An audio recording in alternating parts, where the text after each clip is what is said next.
Hey, I'd like to welcome you to another episode of Mission Matters. My name is Adam Torres, and if you'd like to apply to be a guest on the show, just head on over to missionmatters.com and click on Be Our Guest to Apply. All right, today I have Melissa Bradley on the line. She's founder and GP over at BEA Venture Fund, and this episode is part of our Milken Global Conference coverage series where we bring you the best of those that attended and participated in the Milken Global Conference, which takes place every year in Beverly Hills, California. Melissa, welcome to the show. Thank you very much for having me. Glad to be here. All right, so this is one of my favorite series to cover, the Milken Global Conference, and even all of them, really. I mean, we've done there's Singapore and all kinds of stuff, so I love following the conference. And Lucky you.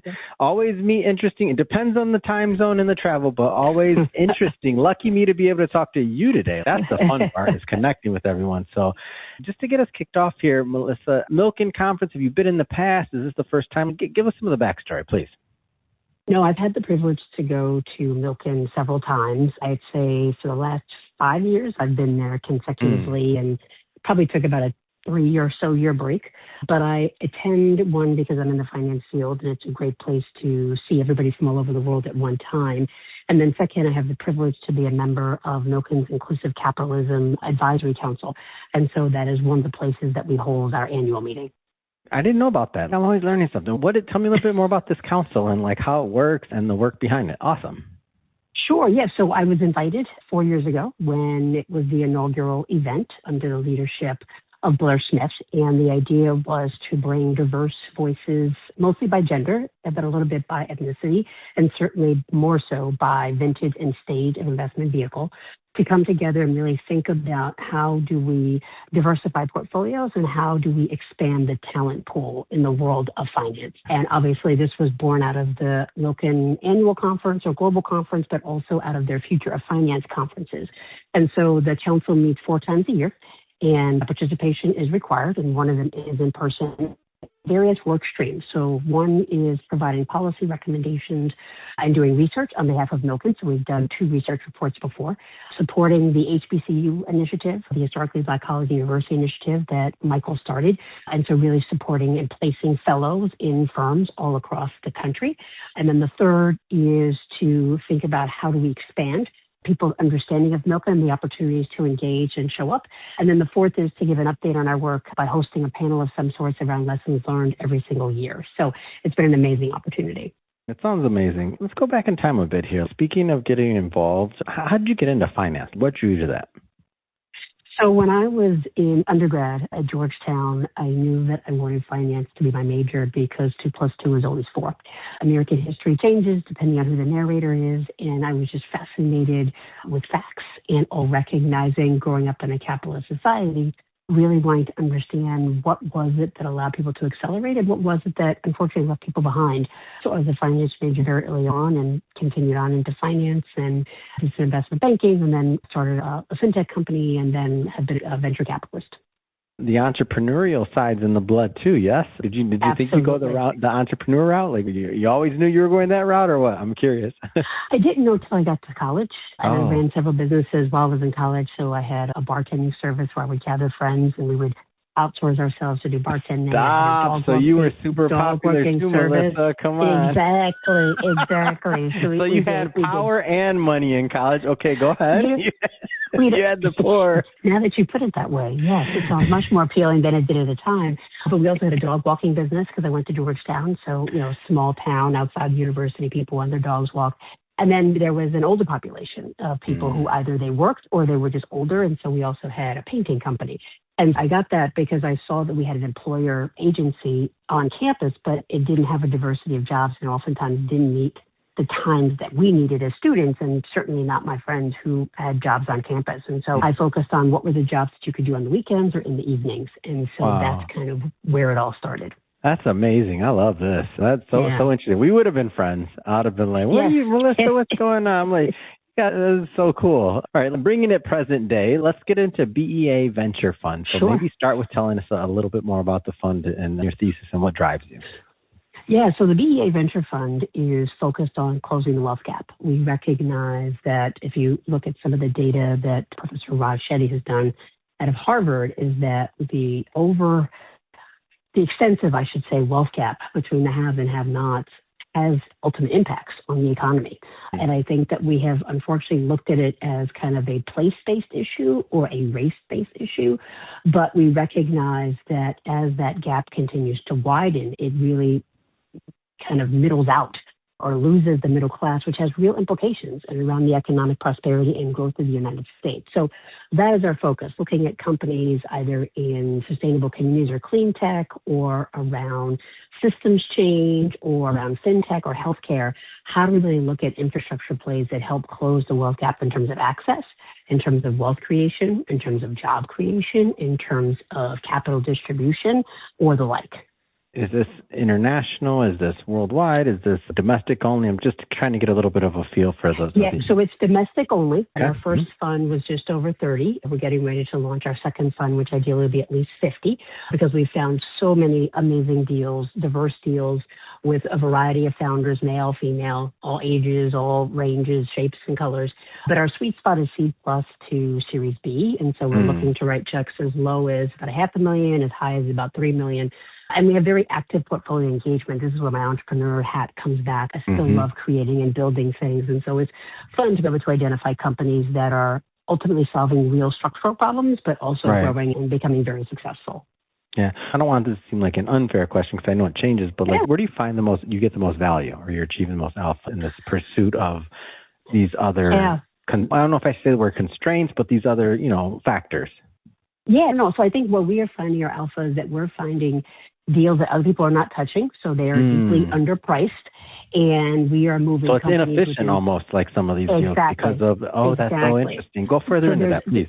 So there's a structural mismatch that I feel like we are taking advantage of. I know that's probably not what people want to hear, but we know that the founders, typically women, my people of podcast color, listeners want to hear it. That's all. You're in the right spot. Keep listening. I bring on the guests to have the knowledge. No. There you go. But we're in the non-sexy industries, right? So we're looking at healthcare infrastructure. We're looking at doula healthcare delivery. We're looking at sustainability as infrastructure for EV charging stations. We're looking at infrastructure platforms that help gig economy workers aggregate their pay and understand where they're earning more and where they're earning less, and how to use their time better so they're generating more money. We look at Stripe for carbon credit. So we look at those things that most people are not paying attention to because they're not the consumer-facing brands necessarily. We're looking at things that are founded by women or people of color who typically are overlooked and undervalued. And so we're able to come in at a very early stage and then work with these companies and really drive them to high valuations. And so right now in Fund 1, we're averaging about a 3.5x return already, and we've only been deploying for about a year and a half. And because we're looking at companies, and I think the operator side of me says, hey, I know exactly what you need to do to get the acquisition. So we have 3 companies right now that within a year are already looking at being acquired. Interesting. Let's go further into that. When you say that you're working with them, how are you bringing value to the founders? Of course, over and above writing the check and obviously providing funding, which is very important, but what else is very important? So there's a few things that we do. So we talk to our companies monthly. We get our standard quarterly financials. We do an annualized CEO assessment where we give them feedback on how they're doing being a leader. We have quarterly trainings on topics that they give us, whether it's how to build a sales channel, how to hire and fire. And then we do one-on-one work plans with them so that we know exactly what we're working with them on throughout the process. We help them form boards if they're not already formed and find observers. We help roll up our sleeves and leverage our vast network for kind of C-level roles like biz dev or chief revenue officers or marketing officers. And then we also have something called the Guild, which are ongoing learning opportunities, whether they are free access to events, access to our events, recorded events, access to memberships that allow them, again, to kind of take advantage at scale of different tools they need to be able to grow and scale their businesses. It sounds like you're pretty active, yes? That's pretty active. That's a long list. We are. We take a board seat or an observer seat. We're available, and we are hands-on. And I think because of the stage that we're investing, as part of our alpha, these are founders who I would say are on their path to become CEOs. It's our job to help them become CEOs, and we all know that's when the real value is derived. And so we're willing to roll up our sleeves and partner, not just invest and have this hierarchical relationship, but really partner with them to grow and scale the business. And again, the 3 of us on the team come from very different backgrounds, from PE to prior VC to PE and investment banking to myself, which is investment banking and entrepreneurship. And so it rounds out the level of social capital that we bring to these founders and different perspectives. You kind of approached the topic and mentioned it multiple times, but let's hit it straight on. What kind of founders are you looking for? Whether it's, and you can take that hard skills, soft skills, past experience, first-time founders, okay? Like, give me just kind of like a high level. I know it's going to vary. Yeah, no, so I think we don't have any specific constraints. I think there's a couple of things we look. We do ideally look for a revenue minimum to at least demonstrate product market fit. We look for founders who have significant sector experience, not just exposure, and we see those as two different things. We really want to understand, do they really have the right marketing strategy and sales strategy? We have found that some people are selling B2B, B2C, or B2G, but they don't really understand. They're just seeing, contracts are coming in, but they're not really understanding their margins. So we want people to be vulnerable. We want to know where we can actually help beyond the check. Can we help you really improve your gross profit margins? Can we help you further identify a new business channel? So we look for people who are very honest and forthcoming around what are their growing pains and where are they trying to go. We also want founders who are very clear about what their strengths and weaknesses are. As I mentioned, we do the annualized CEO assessment. We want to hear from them how we can be helpful. And so we will write a check, not just because we can afford it, but we'll write a check because we believe there's product market fit. We believe there's intentionality and growth potential in the CEO. We believe we as a team have sector expertise and can add value and have relevant social capital. We believe that we can get it at a price and an ownership level. We look for anywhere between 5 to 10%. We can get an ownership level that is going to be meaningful for us upon exit, and that we really see a pathway to exit within 3 years, ideally, and that was someone we like. Right? I mean, because we're spending so much time with them, it has to be someone that we actually like and enjoy spending time with. So it's June 30th, 2026. I'm just curious, what kind of industries or what are you looking at right now? What's interesting? What excites you right now? You've been in this a while. Yeah, so I would say we're really excited about what we call sustainable communities, which is kind of anything in space. I think the regulatory environment has shifted. There's a huge international opportunity. So while we only invest in companies that are based in the U.S., we do have companies that are already doing business outside the United States. So we see real growth potential there. So we're really excited about that. I think as someone who's been in financial services and fintech for a while, and I used to be a bank regulator, that is a huge untapped market. I think that we have seen a lot of money go into various platforms, but they have not really cracked the code as it relates to having both a B2C and B2G component. While you're not selling to the government, you have to be mindful this is a regulated industry. And so as someone who has that experience, I think that's a huge opportunity, particularly as payments and transcontinental wires and the banking system has changed and the rules have changed. I think that's a real opportunity for growth. And then we have something called systems change, and that is a pillar that allows us to be experimental and really think broadly. And so we invested in Unrivaled, which was a 3-on-3 women's basketball team.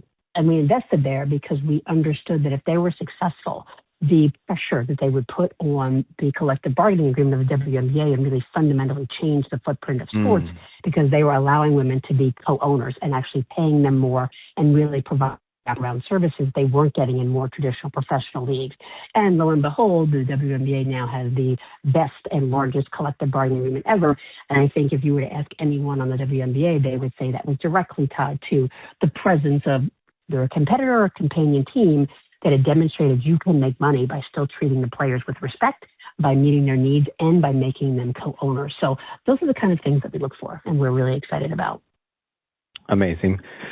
I think that's a great way to end it, Melissa. This has been amazing having you on the show. Appreciate you. And if somebody wants to learn more or connect on BEA Venture Fund, how do they do that? How do they follow up? So they just literally go to the website, B as in boy, E as in Edgar, A as in Apple, venturefund.com, or they can email me, Melissa, MELISSA, at BEAventurefund.com. And there is a form on our website. We'll take and look at any deal that comes in. So do not feel obligated that you feel like you didn't fit. We have an open platform and an open application process. So we look forward to hearing from folks. And as I mentioned, without any formal solicitation, just an FYI, we are in the midst of getting ready for Fund 2. So if folks are interested in partnering or have deals that they want to share, please, by all means, email me. Wonderful. For everybody listening, just so you know, we'll definitely put some information in the show notes that you can connect with Melissa and her team. And speaking of the audience, if this is your first time with Mission Matters and you haven't done it yet, hit that subscribe or follow button. This is a daily show. You heard me correct. Each and every day, we're bringing you new content, new ideas, and hopefully new inspiration to help you along the way on your journey as well. So hit that subscribe or follow button. And Melissa, thanks again for coming on the show. Thank you.